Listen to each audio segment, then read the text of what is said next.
हाँ तो बच्चों, हमने राजस्थान की रजत बूंदें भाग 1 जो कि वितान का है, उसके पहले भाग में हमने पढ़ा था कि किस तरह से राजस्थान में जल संरक्षण के लिए कुएं का निर्माण किया जाता है। और यह कुएं का निर्माण चेजारो नाम की एक मिस्त्री समूह द्वारा किया जाता है।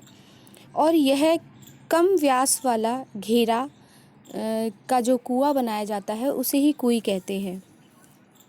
पहले कुएं बनाने के लिए बीसली नामक उपकरण द्वारा उसकी खुदाई की जाती है और एक बाल्टी में भरकर मिट्टी को ऊपर फेंका जाता है, ऊपर ले जाया जाता है। फिर उसकी चिनाई की जाती है। और चिनाई के लिए कहीं तो पत्थर आदि, और जहाँ पत्थर नहीं होते वहाँ खींप की रस्सी का एक बड़ा रस्सा बनाया जाता है और वो सांप की कुंडली की जैसे उसको बिठाया जाता है और बीच बीच में वहाँ पर चिनाई भी की जाती है। जहाँ पर खींप की रस्सी नहीं होती है और जहाँ पर पत्थर भी नहीं होते तो वहाँ पर लट्ठों का प्रयोग किया जाता है। कुएं के निर्माण में लट्ठों का प्रयोग किया जाता है, जो कि आपकी प्रश्न संख्या 17 पर चित्र के माध्यम से बताया गया है कि कुएं के निर्माण में लट्ठे का प्रयोग। तो हम उसके बारे में पढ़ते हैं। प्रश्न संख्या 16 से आज हम पढ़ते हैं कि नए लोगों को तो समझ में भी नहीं आएगा कि यहाँ कुएं खुद रही है। नीचे खुदाई और चिनाई का काम कर रहे चेलबाजी अर्थात चेजारों को मिट्टी की खूब फर्क रहती है। खड़िया पत्थर की पट्टी आते ही सारा काम रुक जाता है। एक क्षण नीचे धार लग जाती है, चेजारे ऊपर आ जाते हैं। अर्थात जहाँ तक खड़िया पत्थर की पट्टी है, बस वहीं तक खुदाई की जाती है। उसके पश्चात तो पाताल जल शुरू हो जाता है और पाताल जल से उन चेजारों को कोई भी सरोकार नहीं होता है। इसलिए बस वहीं तक खोदकर चेजारे ऊपर आ जाते हैं। इसका मतलब कुएं खुद चुकी है। कुएं की सफलता यानी सजलता यानी जल का ऊपर आना उत्सव का अवसर बन जाती है। यूँ तो पहले दिन से काम करने वालों का विशेष ध्यान रखना यहाँ की परंपरा रही है, पर काम पूरा होने पर तो विशेष भोज का आयोजन होता था। चेलबाजी को विदाई के समय तरह तरह की भेंट दी जाती थी, यानी उपहार आदि दिए जाते थे। चेजारों के साथ गांव का यह संबंध उसी दिन से नहीं टूट जाता था। इस प्रथा के अंतर्गत कुएं खोदने वालों को वर्ष भर सम्मानित किया जाता है। आज प्रथा से उन्हें वर्ष भर के 30 त्योहारों में, विवाह जैसे मंगल अवसरों पर नेक भेंट आदि दी जाती और फसल आने पर खलियान में उनके नाम से अनाज का एक अलग ढेर भी लगता था। अब सिर्फ मजदूरी देकर भी काम करवाने का रिवाज आ गया है। कई जगहों पर चेजारों के बदले सामान्य गृहस्थ भी इस विशिष्ट कला में कुशल बन जाते थे, क्योंकि कोई काम न होने पर कोई भी व्यक्ति किसी भी काम को कर सकता है। तो सामान्य गृहस्थ भी चेजारे के काम में कुशल हो जाते थे। जैसलमेर के अनेक गांवों में पालीवाल ब्राह्मण मेघवालों अब अनुसूचित जाति के अंतर्गत आते हैं। इनके हाथों से 100-200 बरस पहले बनी पार या कुइयाँ आज भी बिना थके पानी जुटा रही है। अब लेखक कहते हैं कि कुएं का मुंह छोटा रखने के 3 बड़े कारण हैं। यह आपके प्रश्न में हो सकता है कि राजस्थान की रजत बूंदे पाठ में लेखक ने ये क्यों बताया है कि कुएं का मुंह छोटा रखा जाता है, उसके पीछे क्या कारण है।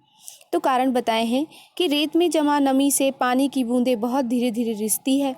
दिन भर में एक कुएं मुश्किल से इतना ही पानी जमा कर पाती है कि उससे 2-3 घरे भर सके। कुएं के तल पर पानी की मात्रा इतनी कम होती है कि यदि कुएं का व्यास बड़ा हो तो कम मात्रा का पानी ज़्यादा फैल जाएगा और उसे ऊपर निकालना संभव नहीं होगा। छोटे व्यास की कुएं में धीरे धीरे रिसकर आ रहा पानी 2-4 हाथ की ऊंचाई ले लेता है, इसलिए उसका व्यास कम रखा जाता है। कई जगहों पर कुएं से पानी निकालते समय छोटी बाल्टी के बदले छोटी चड़स का उपयोग भी इसी कारण से किया जाता है, ताकि आसानी से पानी बाहर निकल सके। धातु की बाल्टी पानी में आसानी से डूबती नहीं, पर मोटे कपड़े या कपड़े की चड़स के मुंह पर लोहे का वजनी कड़ा बंधा होता है। चड़स पानी से टकराता है, ऊपर का वजनी भाग नीचे के भाग पर गिरता है। इस तरह कम मात्रा के पानी में भी ठीक से डूब जाता है। भर जाने के बाद ऊपर उठते ही चड़स अपना पूरा आकार ले लेता है। पिछले दौर में ऐसे कुछ गांवों के आसपास से सड़कें निकली है, ट्रक दौड़े हैं। ट्रकों की फटी ट्यूब से भी छोटी चड़सी बनने लगी है। कुएं के व्यास का संबंध इस क्षेत्रों में पड़ने वाली तेज गर्मी से भी है। दूसरा कारण बताते हैं कि कुएं के व्यास का छोटा होना इस क्षेत्र में पड़ने वाली तेज गर्मी से भी इसका संबंध है। यदि व्यास बड़ा होगा तो कुएं के भीतर पानी ज़्यादा फैल जाएगा। बड़ा व्यास पानी को भाप बनकर उड़ने से नहीं रोक पाएगा, इसलिए व्यास छोटा रखा जाता है ताकि तेज गर्मी से जो भाप बनकर जल ना उड़े और जल की अनुपलब्धता यानी जल उपलब्ध हो जाए। कुएं को उसके पानी को साफ रखने के लिए उसे ढककर रखना ज़रूरी है। तीसरा महत्वपूर्ण कारण बताया है कि कुएं को और उसके पानी को साफ रखने के लिए उससे ढकना ज़रूरी है। और आप तो जानते ही हैं कि छोटे मुंह को ढकना सरल होता है। हर एक कुएं पर लकड़ी के बने ढक्कन ढके हुए मिलेंगे। कहीं कहीं खस की टट्टी की तरह घास फूस जिसे पर्दा कहते हैं या छोटी छोटी टहनियों से बने हुए ढक्कनों का भी उपयोग किया जाता है। तो तीसरा कारण क्या है कि उसे साफ रखने के लिए ढके रहना ज़रूरी है। तो छोटे व्यास का होने के कारण उसे ढके रहने में आसानी होती है। 3 कारण बताए हैं। पहला कारण है कि पानी बहुत धीरे धीरे रिसने के कारण दिन भर में कम पानी जमा होता है और कुएं के तल पर पानी की मात्रा कम होती है। यदि व्यास बड़ा होगा तो जल को बाहर निकालना संभव नहीं हो पाएगा। दूसरा है तेज़ गर्मी। यदि कुएं का व्यास बड़ा होगा तो भीतर भरा हुआ पानी भाप से उड़ जाएगा। तीसरा कारण है साफ करने के लिए ढककर रखना ज़रूरी है और छोटे मुंह को ढकना आसान है, इसलिए उसका मुंह छोटा रखा जाता है। जहाँ नई सड़कें निकली है, इस तरह नए और अपरिचित लोगों की आवक जावक भी बढ़ गई है। वहाँ अमृत जैसे इस मीठे पानी की सुरक्षा भी करनी पड़ती है। इन इलाकों में कई कुइयों के ढक्कन पर तो छोटे छोटे ताले भी लगने लगे हैं।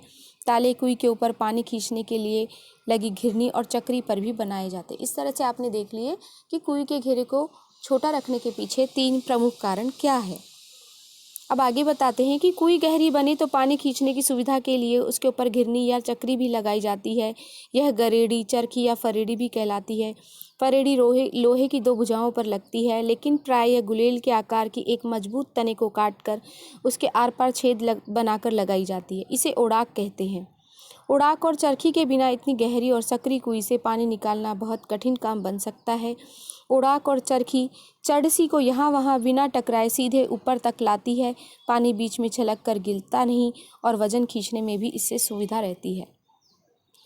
आगे लेखक कहते हैं खड़िया पत्थर की एक पट्टी एक बड़े भाग से गुजरती है, इसलिए उस पूरे हिस्से में एक के बाद एक बड़ी कुएं बनती जाती है। अर्थात खड़िया पट्टी की एक लंबी पट्टी होती है, तो लंबी पट्टी जहाँ होगी खड़िया की तो वहाँ मीठा जल होगा। पाताल पानी और भूजल वाला जो पालर पानी है उसके बीच में जो रेजानी पानी है वह होगा। तो यहाँ पर एक के बाद एक कई कुएं बनती जाती है। ऐसे क्षेत्र में एक बड़े साफ सुथरे मैदान में 30-40 कुइयाँ भी मिल जाती है। हर घर की एक कुएं, परिवार बड़ा हो तो एक से अधिक भी। निजी और सार्वजनिक संपत्ति का विभाजन करने वाली मोटी रेखा कुएं के मामले में भी बड़े विचित्र ढंग से मिट जाती है। हर एक की अपनी अपनी कुएं है, उसे बनाने और उससे पानी लेने का हक उसका अपना है। लेकिन कुएं जिस क्षेत्र में बनती है वह गांव समाज की सार्वजनिक ज़मीन है। उस जगह बरसने वाला पानी ही बाद में वर्ष भर नमी की तरह सुरक्षित रहेगा और इसी नमी से साल भर कुइयों में पानी भरेगा। नमी की मात्रा तो वहाँ हो चुकी वर्षा से तय हो ही गई है। अब उस क्षेत्र में बनने वाली हर नई कुएं का अर्थ है पहले से तय नमी का बंटवारा। इसलिए निजी होते हुए भी सार्वजनिक क्षेत्र में बनने वाली कुइयों पर ग्राम समाज का अंकुश लगा रहता है। बहुत ज़रूरत होने पर ही समाज नई कुएं के लिए अपनी स्वीकृति देता है, क्योंकि यदि बहुत सारी कुइयाँ एक साथ बनने लग जाएंगी तो वो जो नमी है, भीतर इकट्ठे होने वाला जो जल है वो कम होता जाएगा और उन कुइयों में जल इकट्ठा ही नहीं होगा। इसलिए ग्राम समाज भी नई कुएं के लिए अपनी स्वीकृति बहुत ज़रूरत होने पर ही देता है।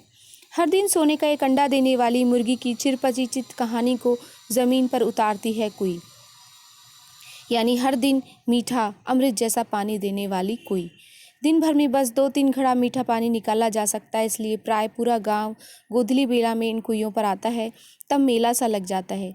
गांव से सटे मैदान में 30-40 कुइयों पर एक साथ घूमती घिरनियों का स्वर गोचर यानी गाय चराने वाली भूमि से लौट रहे पशुओं की घंटियों और रंभाने की आवाज़ में समा जाता है।